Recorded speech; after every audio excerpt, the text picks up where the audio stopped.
mbokk yi suivre luttetv.com ñu ngi leen nuyu bu baax di leen ziare ñoo ngi fii Thiaroye kër Reug Reug ngeen gis ko noonu mu jógee aéroport jógee États-Unis ginnaaw bi nga xamante ne combat am ak Gouye Gui taxaw na mais passé nag demoon na waajal lu mat 3 mois ñëw bëriwul ñëw fii noppalu tuuti xam nga dafa noppalu si woon xam nga dafa dugg si woon ci àll bi ñëwaat quelque temps après mu delluwaat États-Unis ñibbisi na tey ñu ñëw fii fas yéene waxtaan ak moom ci waajtaay bi waxtaan ak moom ci adversaire bi waaye waxtaan ak moom ci li nga xamante ne moom mooy actualité dama koy nuyu bàyyi ko mu nuyu mbokk internet yëpp comme ñu ngi ko tàmm di gisal rek ñooñu lañ ko gisal ñoom Birane Leyti Sène Mbella ngi comme ni ko Boucar di waxee Cheikh Mouma sama copain jaaytaar ak ki nga xamante ne mooy Modou Sène xam naa ne tey Dawour nag manqué na fi maa ngi lay nuyu bu baax a baax di la ziare corona bi bu mu taree la dugg ci gaali dem moom daw bëgg naa la. waaw di wax auzu billaahi mina seytaani rajiim bismillaahi rahmaani rahiim ginnaaw bi ñu sante yàlla julli ci Yonent bi di ñaanal sama papa ak sama tante yàlla na leen yàlla xaare àjjana firdawsi ak mboolem jullit ñu leen fa fekk ak ñu leen fekk di wax Sénégal yàlla na fi jàmm yàgg loolu te wér di profité di nuyu comme ni nga ko waxee rek Birane Cheikh Momu Dawur Samb Sira di nuyu sunu grand yi muy Leyti Modou Sène di nuyu sama papa yi ak sama bàjjen yëpp maa ngi leen di nuyu di ñaanal sama yaay yàlla na ko jàmm yàggal di nuyu tamit fi ma nekkoon muy États-Unis ku si mel ni Tata Astouré ak Alassane Niang ak ñooy ay doomam yëpp maa ngi leen di sant bu baax di leen gërëm ndax gis naa niñ ma taxawoo waaw di nuyu tamit sama ñaari gaan muy waaw Laay Konaté ak Aziz maa ngi lay ziar Aziz di la wax nag Seexu Laay di wax nag kontaan naa si bu baax a baax gis naa ni ma taxawoo waaw.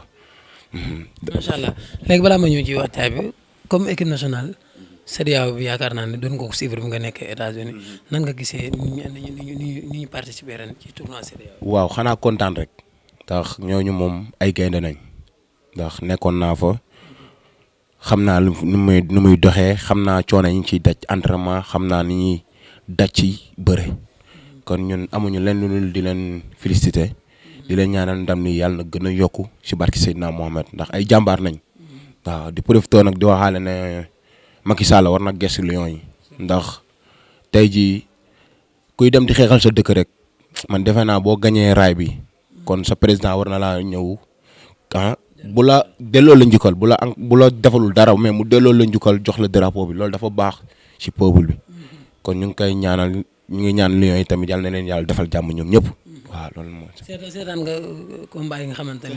lépp dara raw ma si ndax si laa bokk waaw. ñu doon toog ba benn moment rek nga namm nag Sénégal nii lii moom war na waaw su ma bëriwul sax ñëw. waaw bëggoon naa ko mais xam nga mooy loolu rek mooy xam nga li may expliquer bëggoon naa ko trop ñëw ànd seeg ñoom may leen doole mais xam ne yàlla suñu borom nii la ko dogalee quoi.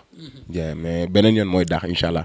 sélection bi ni nga ko defee est-ce que d'accord nga ci. waaw bien sûr ànd naa si ndax xam nga làmb mooy li may faral di wax rek nit ki day am ay qualité yoo xam ne sunu papa Amadou Sarr maa ngi koy nuyoo passage de nuyu équipe bi yëpp dafay am ay qualité yoo xam ne tey jii yow boo mënee bëree ngemb du la jël ñoom il faut nga mën a bëre loxo mën a bëre dëgg ñoo lay jël ñoom duñ jël cuune en tout cas daal ñun jël nii moom.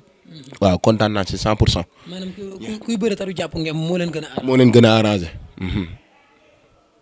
moo leen gën a arrangé fuuf moo tax ñu jël ñi. ok macha allah mu mel loolu avantage la ci ki nga xamante ni mbër la ba pare bëgg a def carrière ci lutte avec frappe bi njànge noonu bëre dafa mel ne am na solo. am na solo ndax boo xoolee ñun mën nañu ñun tey jii mën nañoo bëre sans jàpp ngemu moo tax sama gars yi comme bu ma tee ngem rek ñoom dañuy xam ne ni da làmb ji day jeex waaw. mën naa bëre tamit sans jàpp ngemb ndax samay combat yu bëri am na yoo xam ne du ma laal seen ngemb kon loolu formation bi équipe nationale nga ko mën a amee équipe nationale moom moo la war a gën a tatagal si loolu waaw tant que nag jaaroo fa doo ko mën. ci côté organisation bi nan nga ko gisee.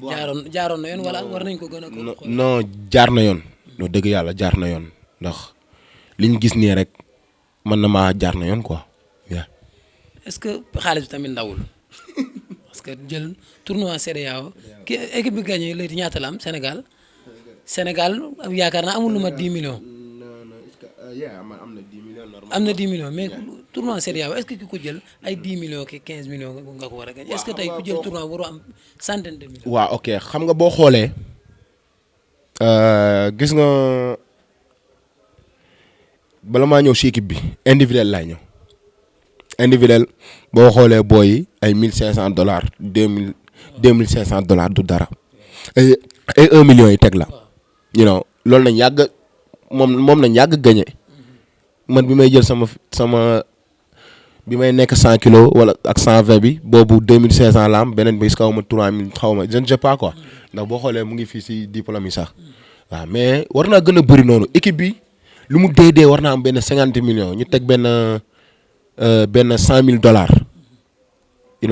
loolu mooy gën quoi ndax tey jii kenn ku ne boo xoolee kay ma xool la dara nag équipe bi buñ ko jëlee ba xam nga xaalis yëpp nañuy boole li ko daggee Amboura Sarr docteur ñeneen ak ñeneen ba si ñëppay tolloo tollool du yoon isa moom lañu expliqué kon nguur war nañ say gën a teg loxo tey jii bu dooneen benn $100,000 équipe bi moom lañ gagné bu boobaa ñëpp dinañ ci mën a gis seen bopp waaw moo am ndax tey jii boo xoolee li ngay am 1,300,000 1,500,000 lu matul dara ci drapeau CEDEAO kon nag ñu ngi ñaan gars yi gën a yokk affaire bi quoi incha allah.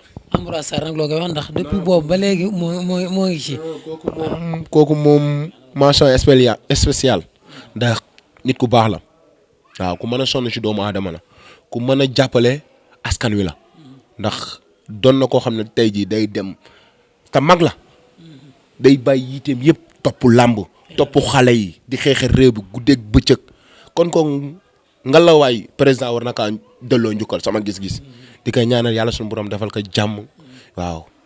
macha allah loolu am na solo parenthèse la woon rek li ñu fi gën a andi nag mooy le 2 janvier sa diggante ak guy gi comme ni ma ko waxee sànq. bee passé demoon nga États-Unis def fa 3 mois. non 3 mois non. ñibbisi man en tout cas daal jege woon nga ko loolu ba le passé avant tabaski bi ñibbisi jour bi nga ñibbisee bu ko jël si ne la fii sa adversaire xeeb la nga ñëw quelques jours après nga delluwaat wàccaay bi nan la demee woon foofu.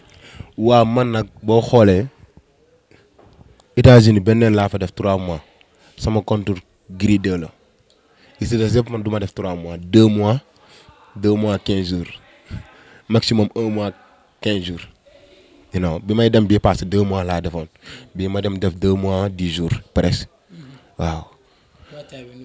ban ñëwee pare woon nañ suñu premier voyage ban demee ban ñëwee pare woon nañ bu doonoon jour boobu nañuy bëreñ pare woon nañ la même chose tamit ni ñëw nañ ni pare nañ yaa ndax liggéey nañ loo xam ne tey jii sunu xel dal na si yaa. ci liggéey bi ci lan nga gënoon a concentré ci musculation bi physique bi boxe bi.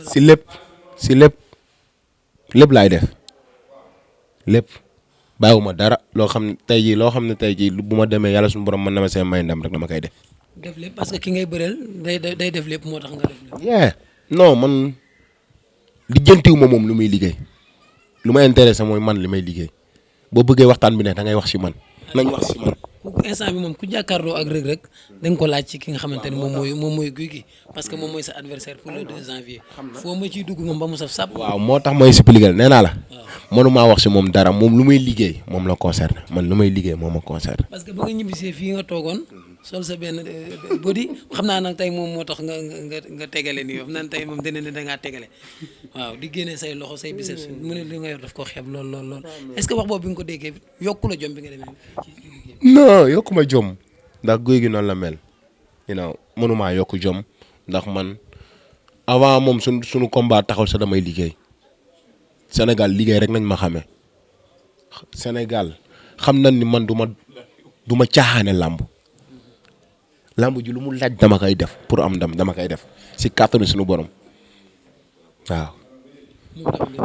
ndax boo xoolee ndeysaan maa ngi nuyu Tata Assou la même chose bi mu dégloo loolu dane Gouye Gui xasu ko quoi moom la xas moom moo tax sama yoon bi lu ne tey dem jóge dafa jóge màkk bi mu jógee màkk ñëw indil may bagage yu bëri chaque jour 40 jours yi mu toog chaque jour damay toggal ndax wax jooju mu dégg si Gouye Gui ma ne ko mère dara la sa xel kooku day wax rek you know loolu la. mais li mu wax gëm na ko de li mu wax gëm na ko. waaw moom lu mu wax mën na kaa gëm mais man li may wax foo koy teg. yow laa koy laaj. non yow li ngay wax ne sama yow da nga ne moom li muy wax gëm na ko man li may wax foo koy teg. yow laay laaj comme yaa ngi toog kay. non da ngaa laajte kii li mu wax gëm nga ko yow gëm nga ko n'est-ce pas man li ma la wax gëm nga ko wala gëmoo ko. yow loo wax yow waxagoo dara de yow waxagoo de ba léegi waxagoo. yàlla baax na. yàlla nañu yàlla defal jàmm ba 2 janvier incha allah. ci durée bi nga fi durée noonu ñaata séance nga doon def par jour. man deux séances la doon def waaw 2 séances la doon def. kon bokkoo ci ñi naan 4 laay def. non ñiy wax ñooñ dañuy neexal géew rek loolu amu fale. ñoom ñoo la ci dul bàyyi wala. non loolu dañuy wax rek loolu dañuy wax rek 2 séances da nga mën a entraîner foofu mënoo entraîner 3 séances bu fekkee liggéey moo la fa tax a jóg 2 séances da nga mën a entraîner mënoo entraîner ay 3 séances foofu. parce que peut-être mën naa am si gars yi mais maanaam sa 2 séances bu jaaree woon non doo def 3e wax dëgg yàlla man sama gis-gis. ok da nga yàgg ci saali wala ba tax nga def. man xam nga man coach nañ yor. ñun waaw yor programme. man maa doon mbër moo xam ne tey jii xam nga am na mbër yoo xam ne dañuy dem tey saal liggéey kaw duñ liggéey tànk suba ñu ñëw liggéey tànk man du ma def noonu man damay liggéey tànk liggéey kaw chaque jour man noonu laay joobee quoi. pourtant bari na fii sax ñoo xamante ne dañuy wax liggéeyu tànk àndul ak liggéey. waaw mais man nag tàmm naa ko man musuma liggéey saal benn comme benn affaire rek man topp ko liggéey non man mënuma ko damay liggéey fii noonu la quoi moo tax man bu ma demee saal damay liggéey. mais da nga koy def ci contrôle say entraîneur. fekkoos ndax boo demee fay say entraîneur kay looy def leneen du dul liggéey rek moo la war. combat bi nga waroon a bëree août bi yaakaar naa seen combat août la woon ak bi nga war a bëree janvier nii Reug Reug boobu ak Reug Reug bi ban moo gën a taxaw. waaye yëpp taxaw na amul bii Reug Reug lu ñu gën a dem dooleem day gën a yokk Reug Reug lu mu gën a dem espérance am day gën a yokk waaw ñun nag mënuñu dañuy sabablu rek di ñaan yàlla suñu borom defal ñu ndam lu sedd guy te gëm nañ ni dinañ am ndam incha allah fekkee liggéey rek ak ay moyen waaw ndam ay wax mayoo ko le da ngay dañ nga coono daal rek ay wax mayewul ndam liggéey mooy maye ndam te ñun kon gëm nañ dañuy am ndam incha allah. dañ nga ay coono. xanaa déggoo ma laa la liggéey nañ loo xam ne tey jii buñ dalee si kawam dina xam ne ni nag dal na si kawam. mais xamal li nga daj rek mais lim daj xam ko. man sama bopp moo tax ma expliqué sànq nee naa la man sama bopp laay wax sama bopp man lu ma liggéey rek a ma intéressé kay lu mu liggéey man xooluma ko sax. parce que boo jëlee say valise dem moom mu jël ay valise am dem. te booy ñëw dafa nga koy bàyyi instant bi ma nga foofu. mais day tembere rek. man doonu ma mbër moo xam ne damay am combat doog a dem États-Unis non lamb day tëj ma ne mieux États-Unis dem entraîné ji waaw man def ma comme combat dem rek naana. mais am na combat yoo xamante ne boo jarul dem parce que. yan combat.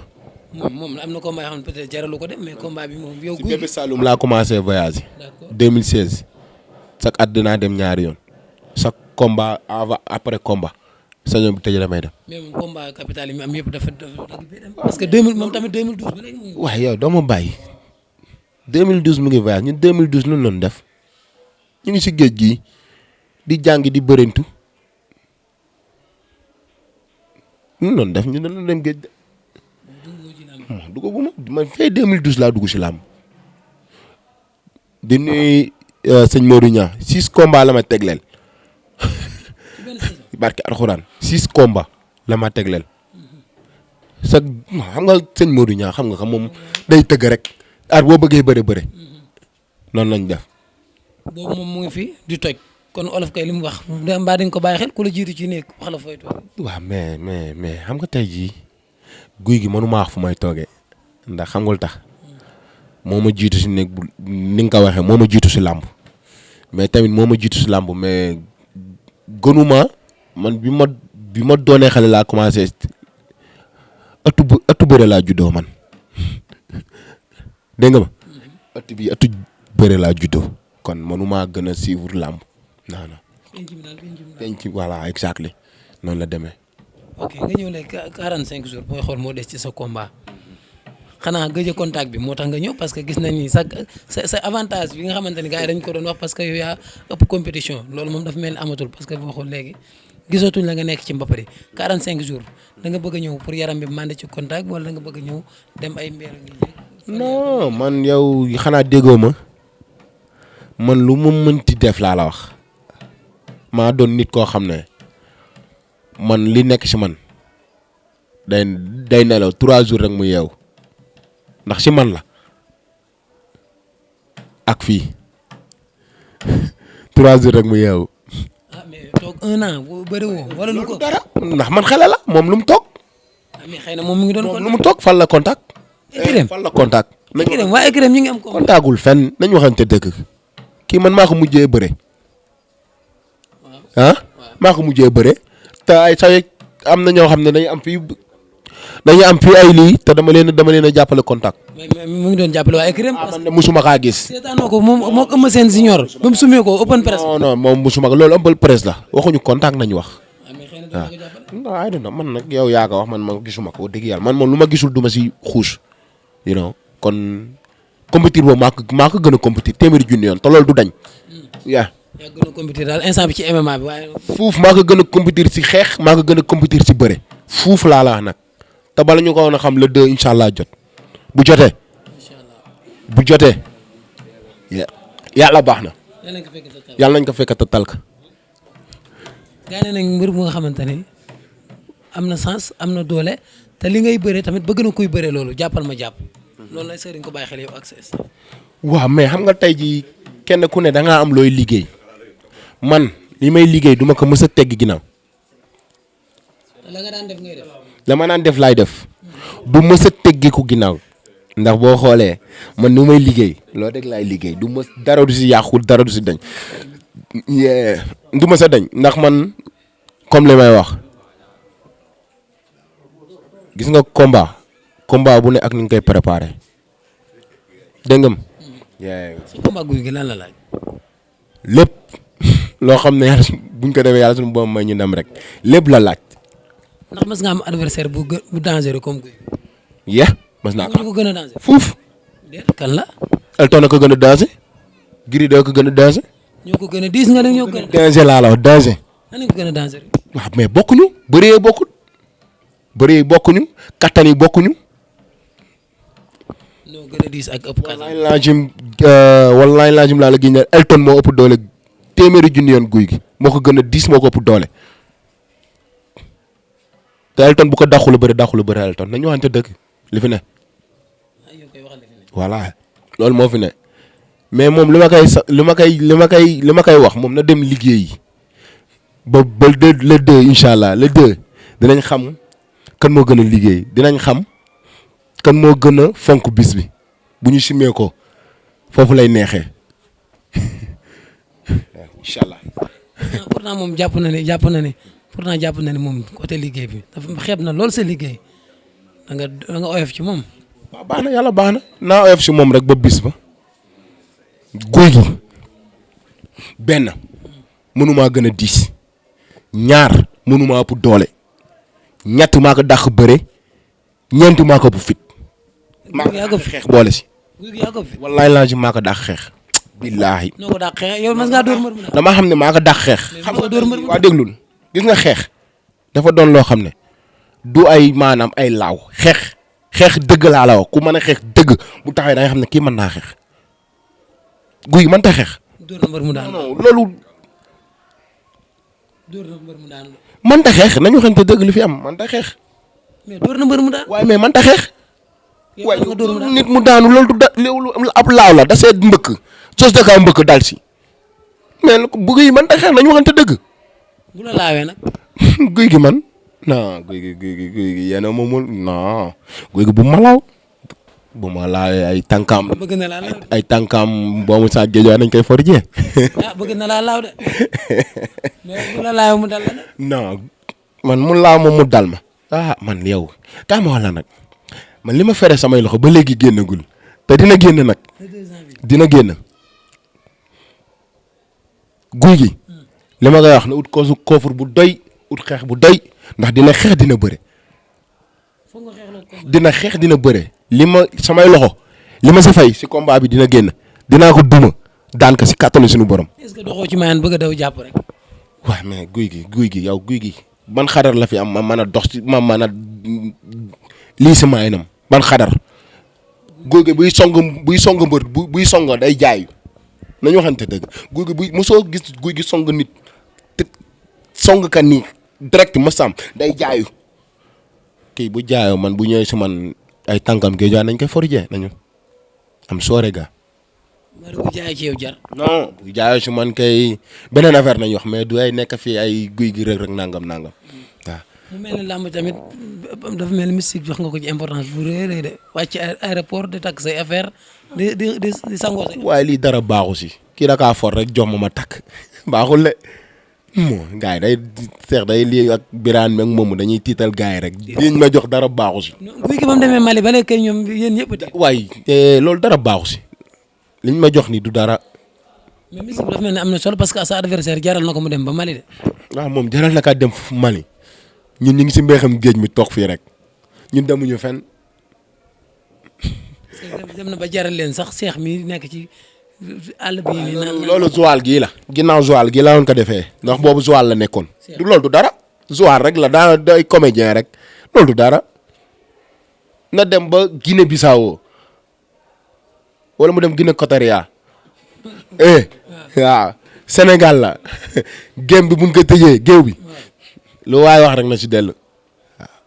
kaay ma la nag man neex naa tëkk trop mais neexuma bokkal géew ndax Reug Reug dafa saay-saay si géew daa mën géew lu ne mën nga kaa wax nag si télé yi mais bu ñu tëjalee centre bi ba ma xool la samay bët xonk nga ma xool la di nga tal leneen du dul nekk fi naan ay patati patata lu leer nañ laa la. luy xonkal say waaw loolu yàlla baax na nañ bàyyi ba jour ba rek incha allah nañ bàyyi ba jour ba rek waaw. seen combat le 2 janvier la incha allahu rabbi ñu ci ànd ak waa GFM Sénégal Entertainment. Sénégal Entertainment ya ñu tëgg combat bi.